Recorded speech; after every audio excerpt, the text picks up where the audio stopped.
What's up, YouTube? It's your boy Uncle Fred back in the house once again on a Wednesday. We know this is the day before our pick'ems. Just go ahead and hit that like and subscribe. Get involved in the Uncle Fred experience. I promise you, you won't be disappointed. Uncle Fred is committed to give you the latest in the NFL, Dallas Cowboy, Alabama Crimson Tide football team, and other sports news. Giving you the same thing everybody else give you, but my little personal touch.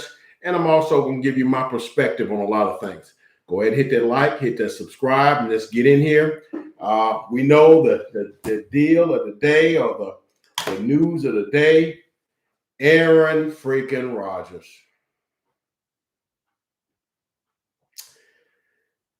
Look, man.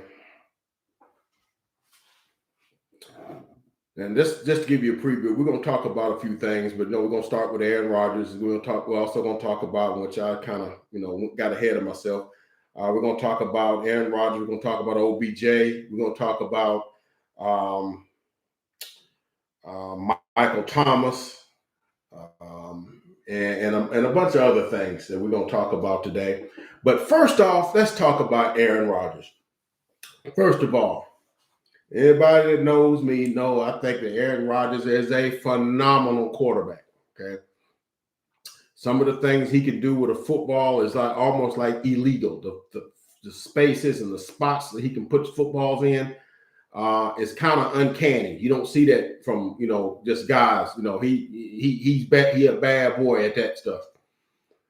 But everybody that knows me also knows that some of the tactics, some of the off the field, the innuendos, the victimization that he tries to play, the straight diva-ness that he kind of emphasizes, or this personifies his who he is, kind of gripes my freaking nerves, and it makes me almost not like him, because it's the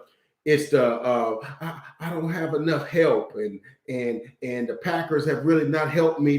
But you've lost four of your 5 NFC Championship games. Okay, 9 touchdowns and 8 interceptions. So obviously you haven't played well.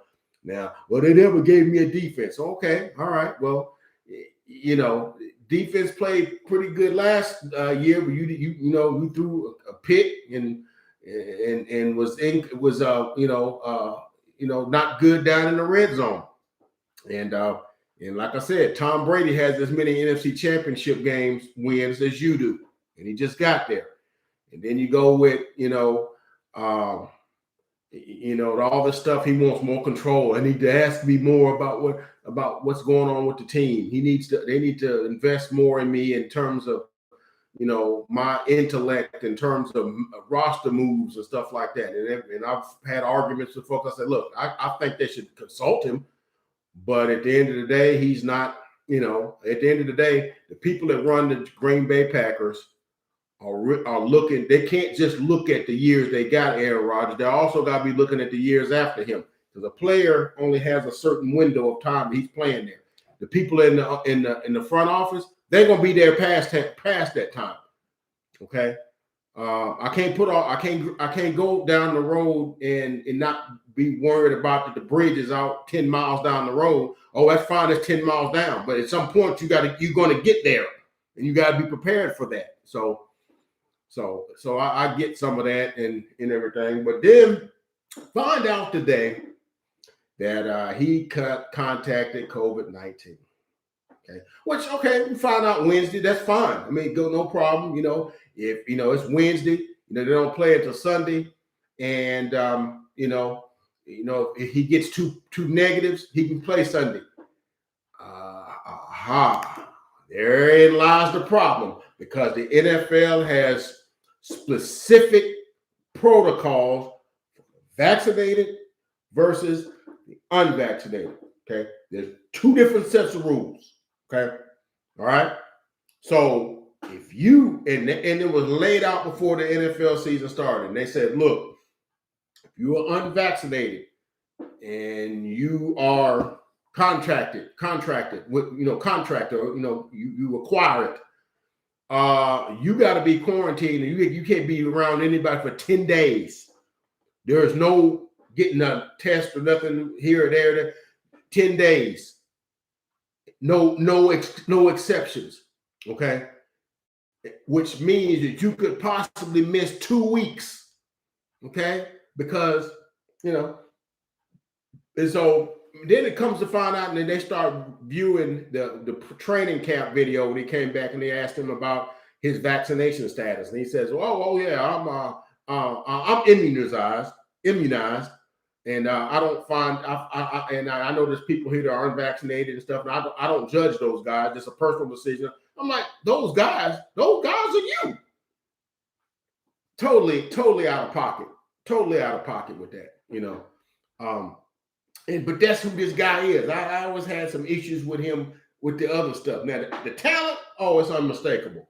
It's the other stuff that, now I'm wondering if he's going to get some of the same heat that Lamar Jackson got, that Cam Newton got, that Carson Wentz got, that Kirk Cousins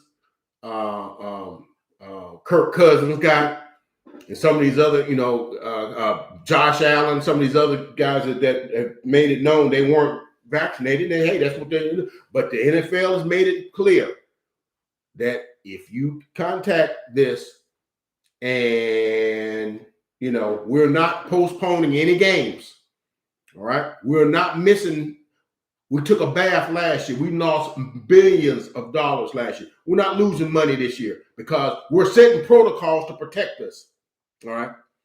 So that this thing don't spread. Now you got like 15 players with it, and then you can't field the team. Well, we got to forfeit. No, we ain't forfeiting nothing. No other will we not forfeit. Y'all paying for what we was going to be getting from the networks for this game. Okay. And the individual players, they will be fine. They will be garnished a game check for that game. Okay. Because it said, no, we're not missing money. We put protocols in place. Okay. It's important that the money don't, because the last thing they want is a few people who these closet revolutionaries coming up with their own. Oh, well, we don't want to do that. We want to do this. I don't know. I don't trust the government. Yeah, but you trust people sticking you with needles, putting painkillers and stuff. You trust all that stuff, but you don't trust this. Okay. I'm just saying. I mean, look, you have your personal choice. I'm not knocking that, but when it comes to the point where you could cost a team games, then I gotta, if I'm your teammate, I gotta look at you sideways. Okay, because the Green Bay Packers, and this was, oh my gosh, this was gonna be a tasty game Sunday. The Green Bay Packers versus the Kansas City Chiefs, and what probably could have been, should have been the Super Bowl last year. All right, and finally we get to see the State Farm guys, Aaron Rodgers and Patrick Mahomes on the field against one another. Finally, we get to see that, and no, Aaron Rodgers contacted, COVID-19, and he, won't be able to play, and he's got to miss 10 days. So what was like a pick'em game, now the Chiefs are like 8-point favorites, because now the Green Bay Packers will now start Jordan Love. So fine, everybody want to know what Jordan Love was. Jordan Love is almost like Bigfoot. I've heard of him, but I ain't seen him. I've heard of a Bigfoot. I've seen some grainy footage of him, in the wilderness, but I ain't never seen him. So finally there's going to be a Jordan Love sighting, and just for a good measure, the Packers picked up Blake Bortles, and so yeah, I'm sure that's gonna make it all better. You got Blake Bortles.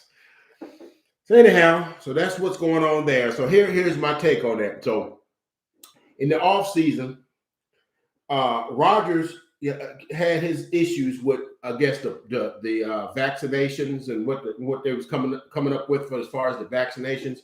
So he wanted to know, could some alternative procedures be done that the NFL will sign off as the same thing. NFL said, okay. 3 vaccination resources that you can get. You can get Johnson & Johnson, You can get Pfizer or you can get Moderna. Them are the three choices. But he chose to get some homeopathic procedure issued by his doctor that was supposed to raise his antibodies up. But that was what he was wanting to do. So, but see, here's the thing. What the NFL also has said, if you're unvaccinated, you can't, even when you're in media sessions, you got to wear a mask. Anytime you're on the sideline, you with other people, you got to wear a mask. Okay, you're unvaccinated. Okay, you're with players. There's certain places you're not supposed to be with the unvaccinated players. And then there's places that you're not supposed to even be going because you're unvaccinated. Y'all do know that this past weekend, Aaron Rodgers went to a Halloween party. Everybody was all like, yeah, look at that Aaron Rodgers. He's the coolest dude ever. Look, he dressed as John Wick. I'm like, yeah, okay. He John Wicked himself into a virus. Okay. And he come back now, and he got the virus. Now, I'm telling where he got it from and all this. He's brought this back, and some of the quarterbacks on the practice squad has it. See, people don't know that this thing can spread throughout the team. Before you know it, the team is, the whole team's quarantined. See, that's what people not getting with their little personal things. They're not understanding what this is like. This is like one of them sweaters, and you got a little thread that's loose. You start pulling at that thread, okay? You keep pulling that thread before you know it, the whole sweater done fell apart. You done pulled it, and all the other threads and fell apart. That's what these clowns are risking. Now, like I said, I don't mind people having their own stance on things. I have my own things about it. I'm not knocking it. But dude, you're in the entertainment industry, okay? You're in the entertainment industry, okay? And the industry and the people that that pay you, these are their protocols. These are their rules, okay? I work for a company now, okay? But until you're vaccinated, you know what you got to do? You got to take a self-test every 3 days and send the results in until you get there. Now, if you want to do that every 3 days to 5 days, that's fine. But you can't not do that and then just come to work. There are rules. And if I didn't want to do that, look, man, I can just stop working and hang out with you guys. But YouTube really ain't paying me, so whatever. So what I'm saying is that I don't know, a lot of the younger folks, and I hate to bang on young folks. I know I'm older, but a lot of the young folks think they revolutionaries, and not understand. A lot of us old folks marched and did things and had things and endured things that they didn't like and dealt with them until they could do better. Okay. They couldn't just, I'm not going to work because somebody called me this or looked at me this or, no, you dealt with that. You had to continue to go to work. Because you had people, you had families to feed. You had, so you can't just stop, So look, man, sometimes you got to do the things you don't want to do to get to where you need to be. That's all I got to say about that. And, take that like you want to take it. One of my sports columnists that I follow on some of his YouTube and some of his podcasts were saying, look, he said, no, since this thing has come out, I, don't work at the studio or don't work at the facility anymore. I work from home. And because I work at home, I didn't have to get it because I'm not coming in contact with nobody but in my immediate family. I'm not going to the facility where there's like 300 people. Okay. I'm at home, sitting behind my desk, typing out my stories, doing interviews via Zoom and what have you. And, he said, but if I was an NFL player and I'm, getting tackled by guys are, breathing on me, guys are sweating on me. Yeah, I'm getting that because I'm got to protect myself because I got to go home to people. All right. So that's why I was like, yeah, you can say that if you live in a vacuum, but you don't live in a vacuum. You live amongst other folks. And if you don't protect yourself, you owe it to protect the other folks that you see on a day-to-day basis. If it's not the people that you see in your walk of life, what about the people you're going home to? Okay. That's all I'm saying. That's what you got to make the bottom line decision on these things. I mean, now look, I'm not saying people ought to not question stuff. I still remember the Tuskegee experiment. Go look it up. I'm not going to tell you that story on here. So I understand there's some mistrust with the government, especially when it comes to our people. I get all that. All right. I remember that. I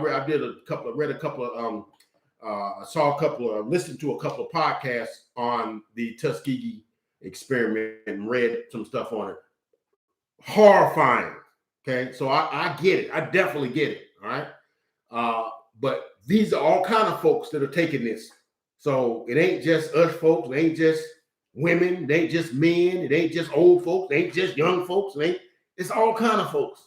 So, sometimes he's got to weigh the pros and cons. But he decided he didn't want to do it. So now he's going to probably miss 2 games. They're 7-1. The Packers are probably the hottest team in the NFL. A little bit harder than my Cowboys, who've won 6 straight. They've won 7 straight. Okay. And he's got to be out 10 days. So now he found out today, which is the 3rd. So that means he can't even come in contact with anybody in the facility to the 13th. That means he will have missed all the practices and everything leading up to that game on the week after against the Seattle Seahawks. So you possibly could miss both games and could possibly lose 2 games. So that's the difference between having a top seed and a bye in the playoffs to being a 5th seed and losing in the first round. Now, you can call it what you want to. That's his personal choice. But on a team game, that's selfish to me. In a team game, when we all pulling together, we all pushing this log uphill together. That's a punk move. That's a weak move, and that's a selfish move. Because your personal choice, we might lose 2-3 games that we would have, and don't let this happen in the playoffs. And you have to miss a game due to that. Now, here's the other side of that. The NFL has also said that they're gonna fine people. Now, there was an article that I saw.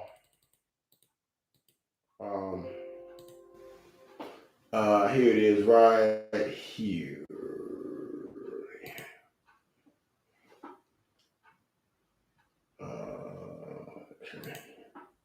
Yeah, here's an article right here.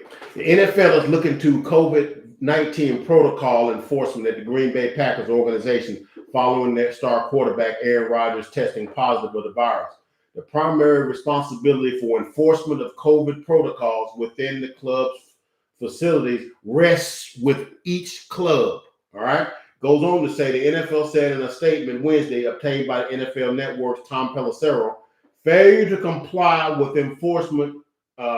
properly enforce the protocols has resulted in discipline being assessed against individual clubs in the past. The league is aware of the current situation in Green Bay and will be reviewing the matter with the Packers. Rodgers is unvaccinated and will be unavailable for the Packers for the road game at Kansas City this Sunday. He was placed on the reserve list on Wednesday, along with cornerback Isaac Yiadom in August. Which I already told you. Along with he said he was immunized, which means he had some other off-the-cuff procedure that was not authorized and endorsed by the NFL. We talked about that. He had that done. Rodgers had been seen throughout the season making maskless doing news conferences, which take place indoors in the Packers practice facilities. Somebody made a comment, how many reporters has he talked to and has he signed autographs for or something of that nature? I'm not saying it happened. But these guys going home to their families, and protocols require Rodgers to spend at least 10 days away from the team, which means not only will he miss the Chiefs game, but he'll be unable to practice ahead of the Packers' Week 10 game against the Seattle Seahawks, which I just said. Okay, they said exactly what I said. So yeah. So and see, I always have thought the NFL be trying to, tries to sidetrack, Aaron Rodgers. Like they didn't find him for that obscenity-laced tirade he did at the Chicago Bears fans. But they're gonna find my man CD Lamb for waving bye-bye Jalen Mills in the New England Dallas game, because he hit him going into the end zone and knocked him down. And he just got up and said, hey, like he got fined like $6,000 for that. Okay, but Rodgers can be in the little tunnel cussing at fans, but you ain't fined for that. Okay, all right. Now NFL is watching. They say they're gonna see what they're gonna do with this. People are watching. Okay, what you gonna do, Rodgers? This is one of your big dogs. What you gonna do? Okay, you see, a lot of times people want all things enforced until it comes to a guy they like, and then they say, "Oh, wait a minute, he made a little mistake. It's all right." No, if you was gonna bust Lamar Jackson for it, and they would, you gotta bust him for it. If you was gonna bust Carson Wentz for it, and they would, you gotta bust him for it. You can't be different because you like this guy. So anyway, so my question is that what if 8, 10, 12 people have to be put in protocol for having contact with him? That's why it makes a selfish thing, because now you done took out half the team. Okay, yeah, it's a selfish act, and it is what it is. But that's it. That's my spiel on that. Take it for what it's worth. So moving on, next story but this is not going away no time soon. We'll be talking about this probably for weeks to come. So that's not going nowhere. Okay. Odell Beckham Jr. And we talked about this on yesterday. Where we know that there's been a rift between Odell Beckham Jr. and the Cleveland Browns, Odell Beckham Jr. and quarterback Baker Mayfield.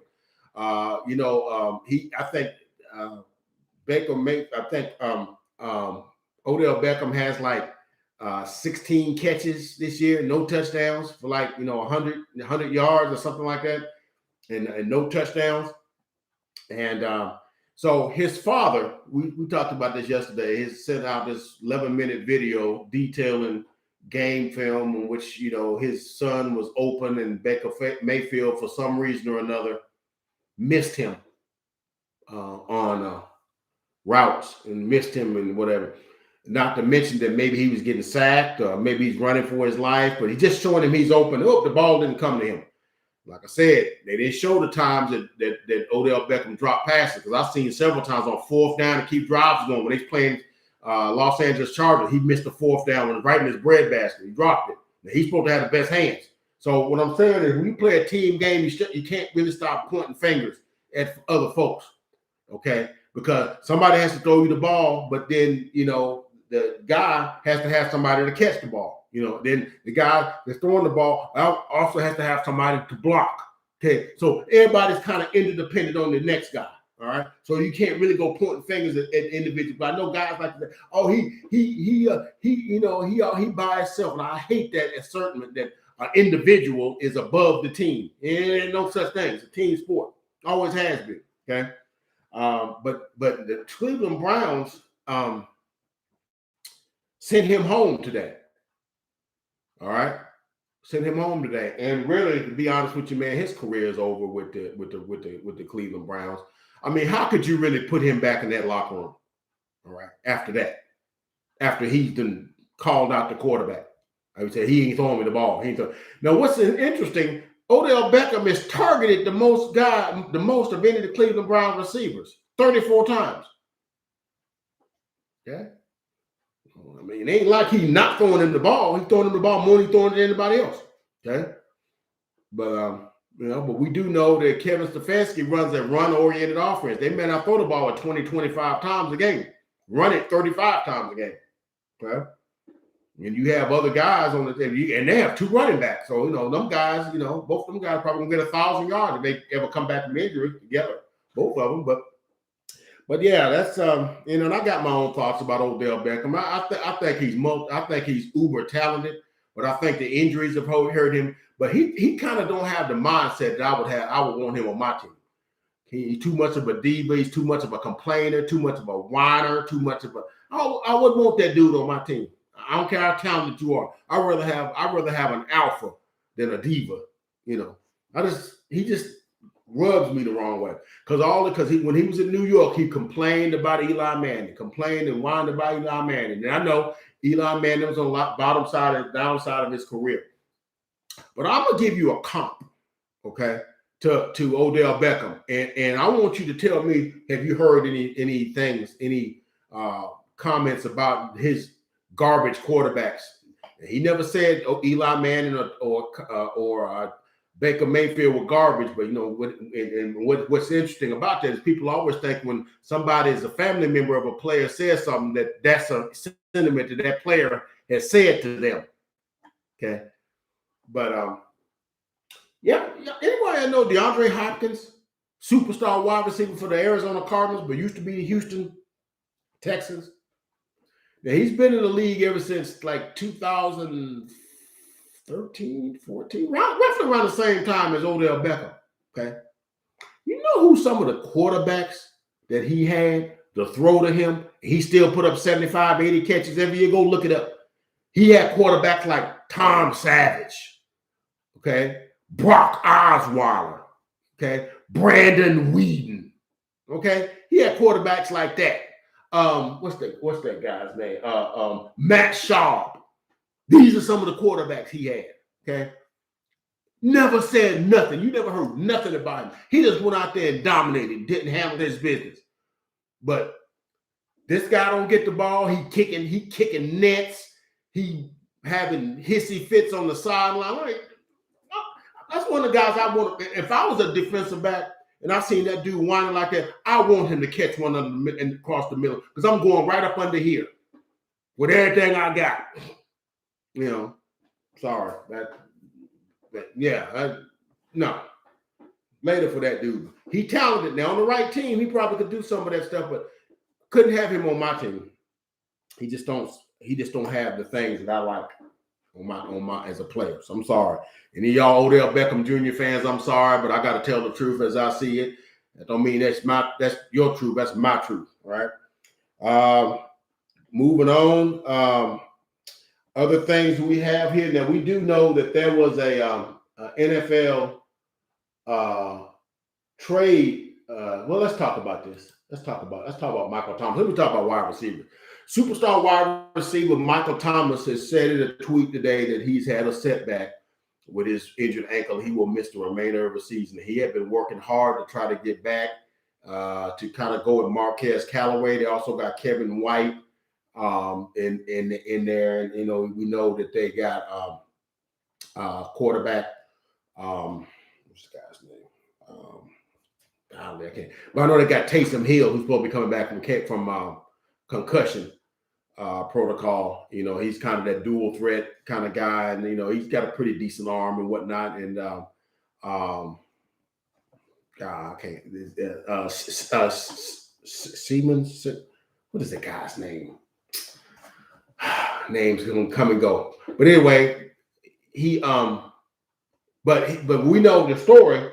And then, Sean Payton said in a statement today that the setback is not nothing that anything Michael Thomas can do anything about. It had to do with the procedure he had. But you'll remember Sean Payton was saying something completely different at the beginning of the season because we know Michael Thomas missed a good bit of the season last year due to a bad ankle issue. And it was thought that Michael Thomas would get surgery as soon as the season was over. Because to me, if it were me, soon as the daggum clock said 0-0 in that divisional game when they lost to the Tampa Bay Buccaneers, that next day I'm in a surgeon's office. Hey, man, let's fix this ankle. Get this thing so I can be fresh for 2021. Okay? But that ain't what he did. He tried some other offer, went to see other people and wasted like 2-3 months. And then about a month or so before the season was started, now he's going to have surgery.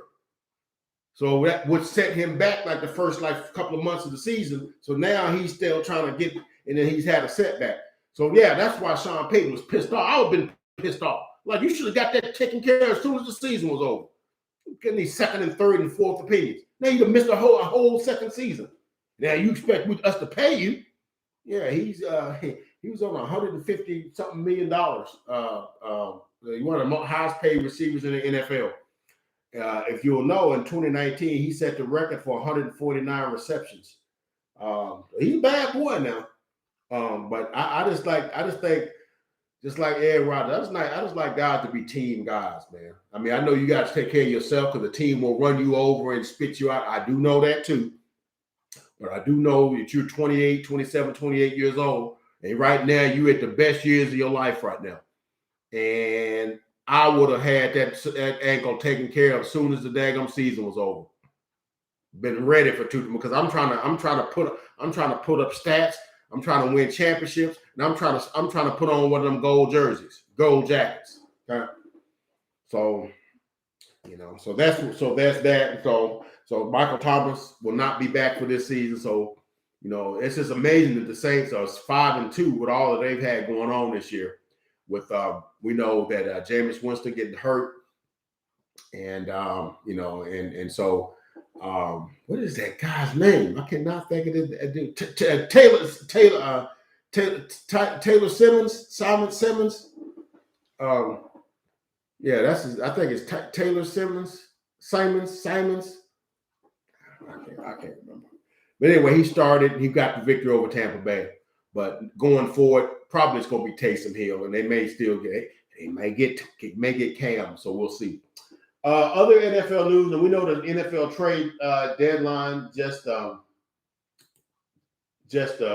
ended, and there was wasn't a whole lot of blockbuster trades made. There's a couple of things like Melvin Ingram going to the Chiefs from the Steelers. That's probably the biggest of them all. And of course, Von Miller, which was way before the trade deadline, going to the Rams for the Broncos.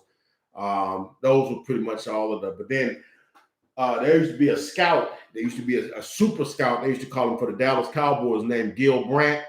And he came up with some trades that he thought should have been made that didn't. And I kind of was chronicling them.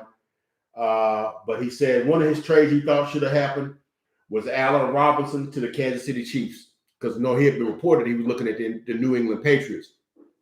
But we know the Kansas City Chiefs been looking for that guy opposite of Tyreek Hill, because you got a bunch of guys that are kind of inconsistent. You got Marcus Robinson, Keith Pringle, you got Mecole Hardman, and they're okay. Hardman's a speed guy. Marcus Robinson makes some nice acrobatic catches, but you can't them. But their route discipline and stuff is off, and really they really need some guy to really get that intermediate route, because they're taking away Tyreek's deep threat, and Allen Robinson, who's really not getting a lot of targets in Chicago, because of Delroy Mooney, has become a favorite of Justin Fields. But that's one. He says Marcus Robinson is stuck in a neutral offensively in what is looking like his final year in Chicago, on pace for a shockingly low yardage of 576 yards. That's what he's projected to have. While he plays on the franchise tag. See, that's bad, because you're on the franchise tag, you want to kind of ball out because you're kind of in the contract year, So that's kind of messed up. See, but they got a rookie quarterback, so but the Chiefs' lack of reliable targets beyond Tyreek and Travis Kelce is just one of the many issues dogging them in 2021. But the offense, which has been outscored by Chief opponents, 220 to 208, needs to figure out something if it's to keep up with the 29th ranked defense. So that would have been a nice addition for them to have had. Yeah. Here's another one. This is kind of like, wow, really? He thought that the San Francisco 49ers should have traded Jimmy Garoppolo to the New Orleans Saints.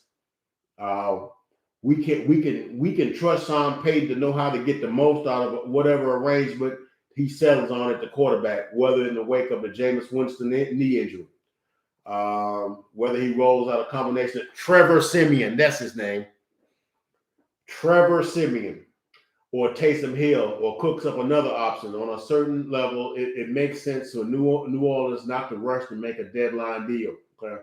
When we know that Shanahan really wants what's the guy's name? The young guy, to really start. They really wants to groom his offense around around him, and so that's that would be interesting.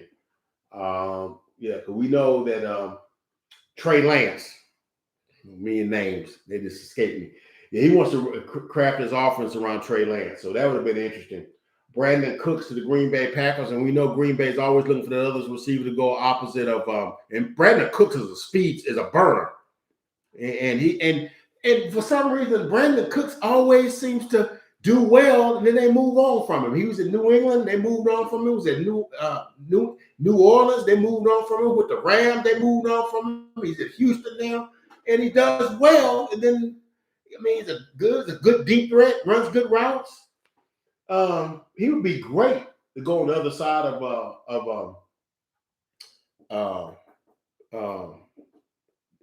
Devontae Adams. He'd be great to go on the opposite of him, and with Randall Cobb in the slot. So and Houston's doing a fire sale. They're getting rid of everybody. Everybody's like $5 for $1. They're getting rid of folks. So that's one. Marlon Mack to the Baltimore Ravens, but we know Baltimore. I mean, the Indianapolis Colts had some. I think either Jonathan Taylor had some sort of injury, or some other running back had some injuries, and they decided to hold on to Marlon Mack because I know Baltimore Ravens could use him, but they were also attached to or was linked to Ronald Jones also with the Tampa Bay Buccaneers, but neither of those deals were made. And we know Baltimore needs a running back, and we thought that Indianapolis was sold on Jonathan Taylor, and Marlon Mack would be expendable, but it didn't go that way. So Marcus May, which is a free safety to the Indianapolis Colts, they have an injury to Julian Blackmon, who had Achilles tear, so they need somebody in that defensive backfield. So that would have been a good deal for them. From the New York Jets, okay. Andre Diller to the Los Angeles Chargers. He's an offensive tackle to the Los Angeles Chargers, and right tackle Ryan Bulaga has been out since September, and so they, you need offensive line help. I don't care how good Justin Herbert is. If his offensive line ain't holding up, he's gonna be running for his life. So that would be a guy that they could have used. Morgan Moses, excuse me.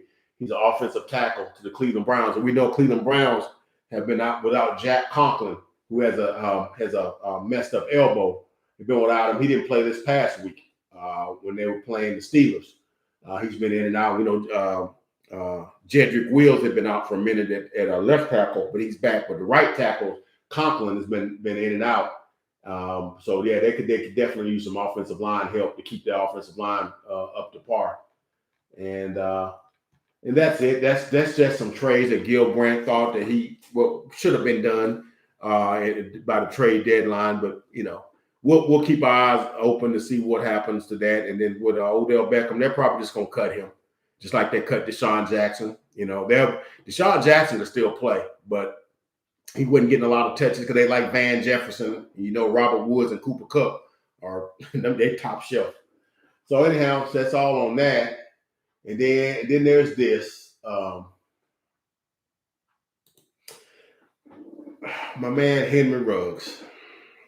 We know Henry Ruggs, the superstar to be wide receiver, former wide receiver of the Las Vegas Raiders. And we know we talked about it on yesterday that he was involved in a car crash in the wee hours Tuesday morning in western Las Vegas that caused the death of a young lady.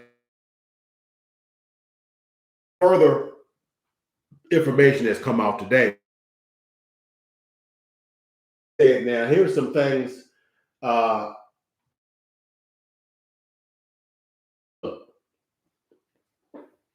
We know that I have some knowledge of Henry Ruggs because he went to University of Alabama. I've watched him ever since he was a freshman at the University of Alabama. So the 3 years he was there, and the almost 2 years he was at the Raiders. I've kind of watched this kid. So he's very uber talented, And I know people want to demonize this guy. And I know, look, man, if that would have been my mom that he ran into and killed her like that, yeah, I would be just like that. But Henry Ruggs crashed. A witness says he tried to save the woman and hasn't slept since. You know, that's Henry Ruggs. A witness of the aftermath said on Tuesday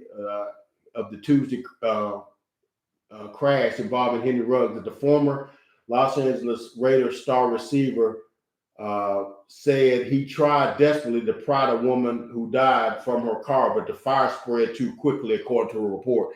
And of course, you know what that means. I know people don't want to think about that, but that woman burnt to death. That's if you ever want to think about what's the worst way to die, and I know some people don't want to think about that. I don't want to think about that either. But you know, if you gave me a choice, I want to die in my sleep with my grandkids sitting around my bed. You know, if you gave me a choice, that's where I'd like to go. Okay, I don't want to go falling off of a 50-story building. I don't want to drown. I don't want to burn. You know, I don't want to be shot, stabbed, put in a closed compartment to suffocate. None of those things.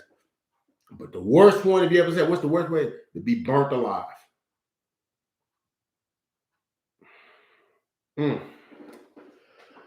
But the fire spread too quickly, and they said that they weren't able to do anything with that. Okay. They were hopeful they were going to be able to rescue the woman, but the fire grew quickly, and essentially she was trapped in her 2013 Toyota RAV4. We tried everything, but it just wasn't working. Okay. The fire grew so fast, and she was actually still alive. You could hear her breathing.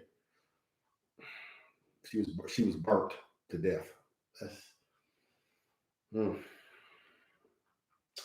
a 23-year-old woman, and she also had a dog in the car, and the dog died too. Because of course now you know I have this pet peeve of people caring more about dogs than they do people, and I will rail people down that think that way. Yeah, the dog died.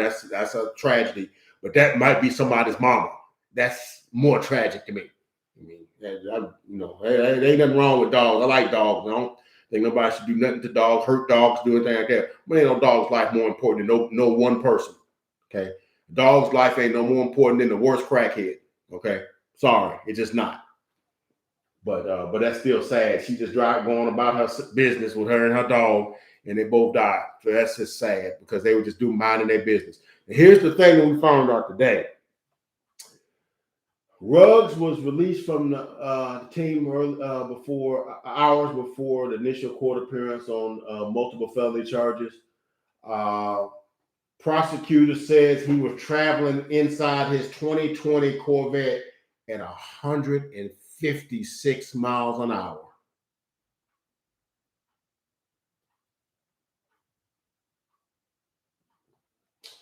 And he was clocked at that amount of speed 2.5 seconds prior to the crash. And when the airbag deployed, the car slowed to 127 miles per hour on impact. That's why the car burst into flames, because it just went into the gas tank, and this gas tank punctured, and then the fire resulted. He reportedly had a blood alcohol level of 0.161. I think legal limit is 0.08. 0.161 is like twice the legal limit. What's worse is he had his girlfriend and mother of his child in the car with him. Same girl he was with when he was in Alabama. I think her nickname is Rudy. I don't know what I think it's something Washington. I can't think of her first name. But her nickname is Rudy. He was with her when he was at Alabama. When he was a freshman at Alabama, so she stayed with him.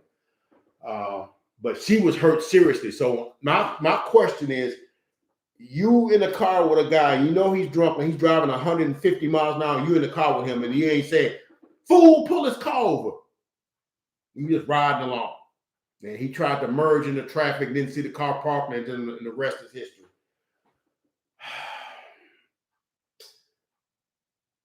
So Rodriguez sent a message to the woman's family and those who tried to save her and did everything that they could.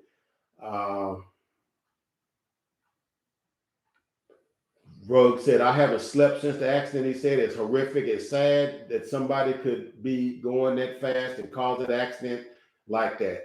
I'm sorry. Yeah, I guess you are. But a lot of times these lessons, man, you hope people will learn lessons without somebody having to lose their life. You know, you'd hope that, you know, you learn that, you know, to keep your wallet where you can see it by, you know, going back to the place you last left it and it's still sitting there. Oh my gosh, you don't want to learn a lesson by then took your wallet and ran up all your credit cards. That's a lesson you don't want to learn that way. You would have hoped that he would have learned this lesson by getting pulled over, like DeMonte Casey from the Dallas Cowboys a couple of weeks ago. Just got pulled over, okay?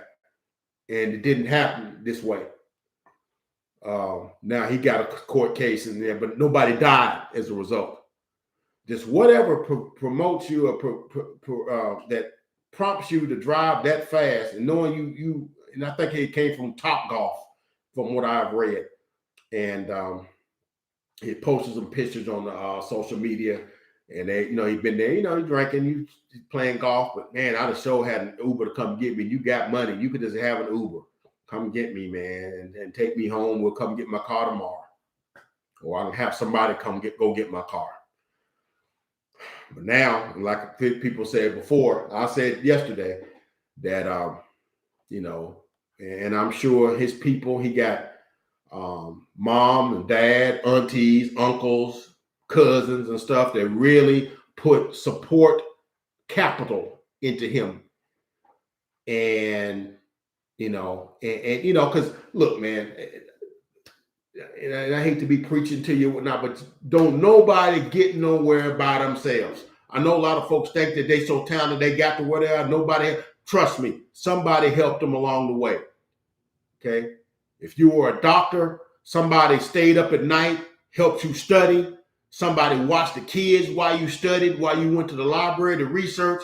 You know, somebody washed your clothes. Somebody took care of your other responsibilities. Somebody covered your shift at work.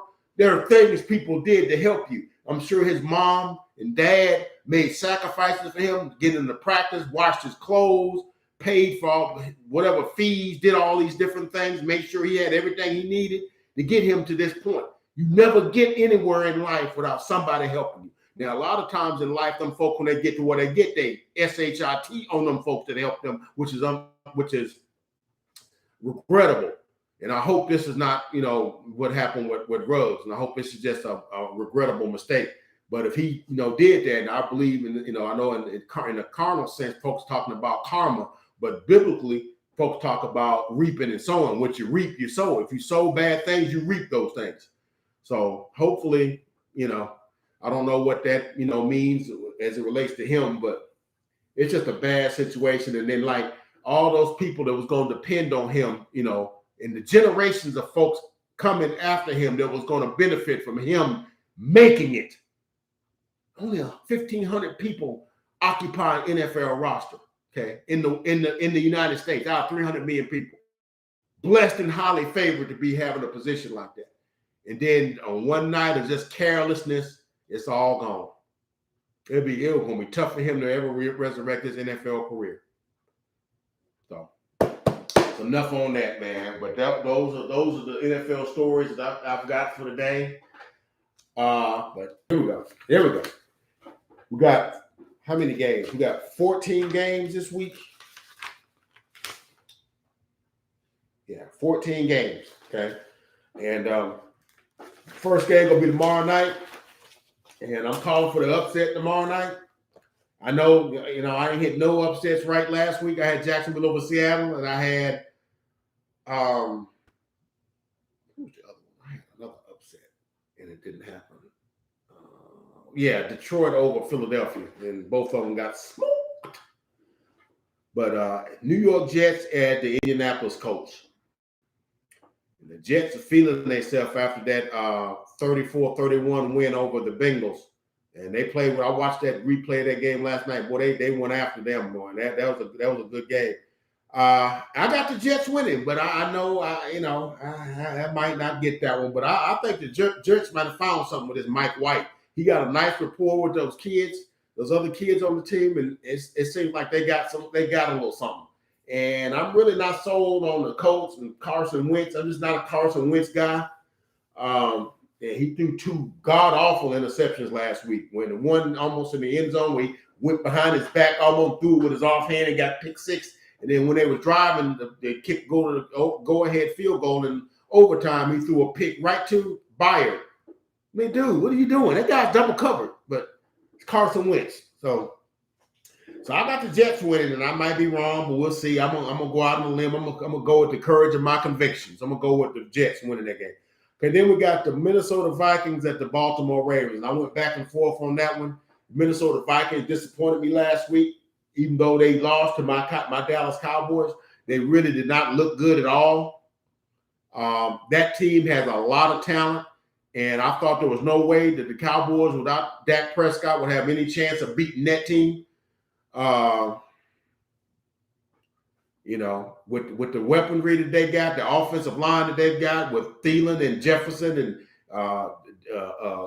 Cook and Madison, and then the defensive players of that, I thought there was no way possible, but they just didn't look good. In Baltimore, they chomping at the bit after losing 41-17 to the Bengals.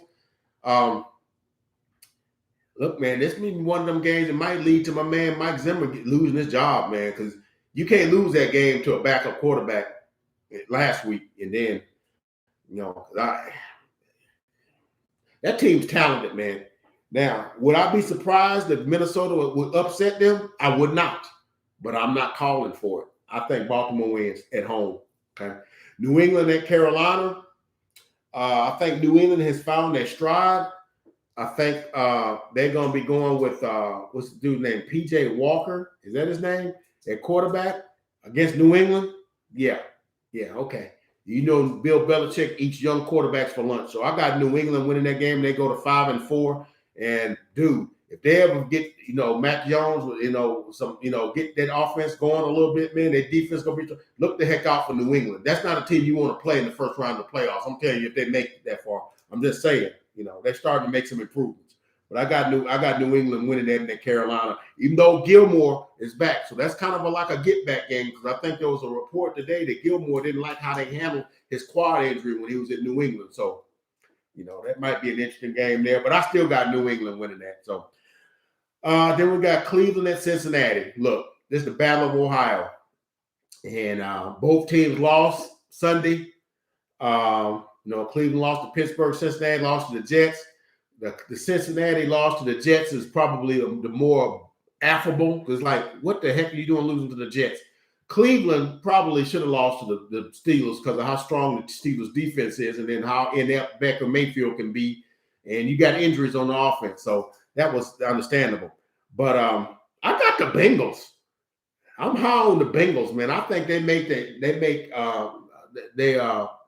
adjustments to what went wrong that week. I look for their defense to get after Baker Mayfield. I look for what's his name, Hutchinson, and I look for them safeties, Jesse Bates, and Von Bell. I'm some bad boys, man. I'm looking for them to light up some receivers, man. So I got Cincinnati winning that game and bouncing back and moving to 6-3. So I got Cincinnati winning that game and Cleveland falling to 4-5. Cleveland, there's a problem in Cleveland. I think it don't get no better than this week. So I got Cincinnati. Okay, Denver at Dallas. I'm gonna give my own game, individual game, pregame on this one. But I got the Cowboys, regardless of who plays quarterback. I think if they go with Cooper Rush, they still beat Denver, who's kind of just like, we're just looking for the daggum exit. They basically said holding up the white flag. When they trade away Von Miller, they're basically holding up the white flag. They got some guys hurt. Judy's just coming back. They got some things going. But I like the Cowboys in that game. I'm not going to go into any detail on that. I'm going to say that for my individual pregame on that. Then we got Buffalo and Jacksonville. Do I need to explain that one? Buffalo 45, Jacksonville 3. maybe not that far, but I can't see any kind of scenario where Jacksonville's even competitive in this game. I got the Bills at Jacksonville, winning big, running away with it. Then we got Atlanta at New Orleans. So this is an interesting game because New Orleans has Taylor Simeons playing. I cannot remember that dude's name. Starting at quarterback. And we know Atlanta's going to be short of Calvin Ridley. They do have Justin Gage. They got Hayden Hurst, and they got Kyle Pitts. And so I got New Orleans, man. I think New Orleans defense is just so dominant.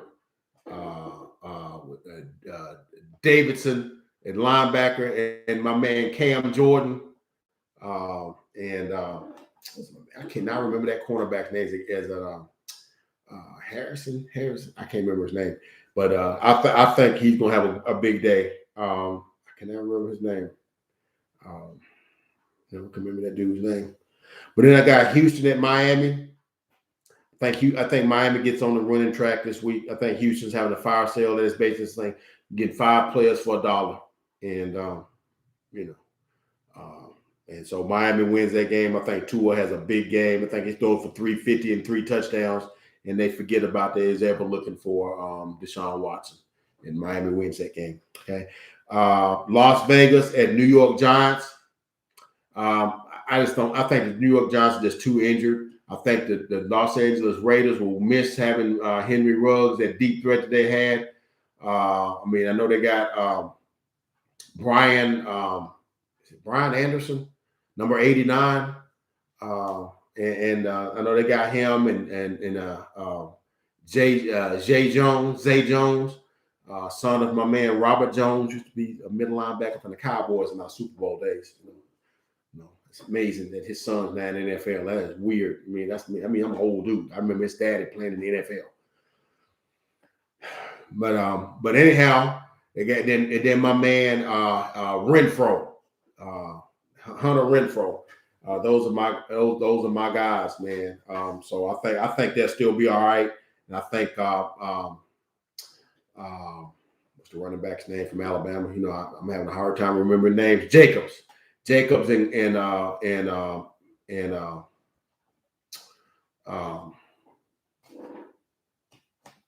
Drake. I think they'll have a good running game today.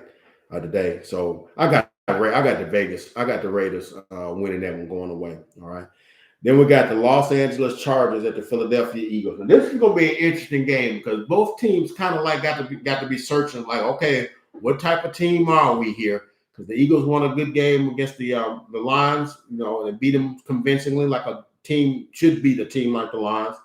And then we got the Chargers that have lost 2 straight now.